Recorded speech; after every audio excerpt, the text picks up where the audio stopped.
গোবিন্দ গোবিন্দ গোবিন্দ গোবিন্দ গোবিন্দ ৰাম মুৰাৰী অনন্ত কোটি ব্ৰহ্মাণ্ডৰ হৰি অধিকাৰী গোবিন্দ গোবিন্দ গোবিন্দ গোবিন্দ গোবিন্দ ৰাম মুৰাৰী। এতিয়া গোবিন্দ ৰাম মুৰাৰী আদি নাম ব্ৰহ্মৰ গৰাকী যিজন হৰি সেইজনেই হ'ল অনন্ত কোটি ব্ৰহ্মাণ্ডৰ অধিকাৰী বুলি কৈছে। এতিয়া আমি ইয়াত এটা নাম পাওঁ, যাৰ আজ্ঞা হিৰে বহে ব্ৰহ্মা হৰিহৰ। এই যে হৰি বুলি ক'লে এই হৰিক বিষ্ণু হিচাপে আপোনাক মোক দৰ্শন কৰাইছে। আৰু কীৰ্তন ঘোষাত যে ক'লে গোবিন্দ গোবিন্দ গোবিন্দ গোবিন্দ গোবিন্দ ৰাম মুৰাৰী অনন্ত কোটি ব্ৰহ্মাণ্ডৰ কৃষ্ণ অধিকাৰী বুলি নাই কোৱা, অনন্ত কোটি ব্ৰহ্মাণ্ডৰ হৰি অধিকাৰী বুলি ক'লে যিজন হৰি এক নাম হ'ল কৃষ্ণ বুলি কৈছে।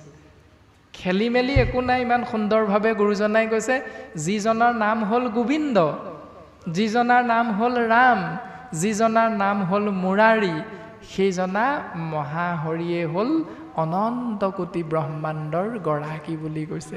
এতিয়া আমি বুজি পালোঁ যে ব্ৰহ্মাণ্ড এখন নহয়, ব্ৰহ্মাণ্ড কিমান আছে?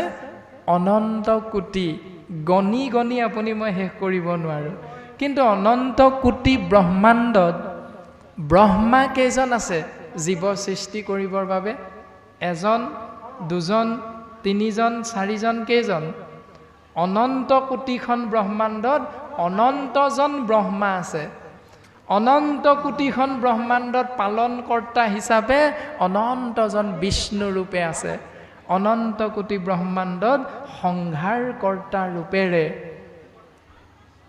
অনন্তজন মহেশ আছে।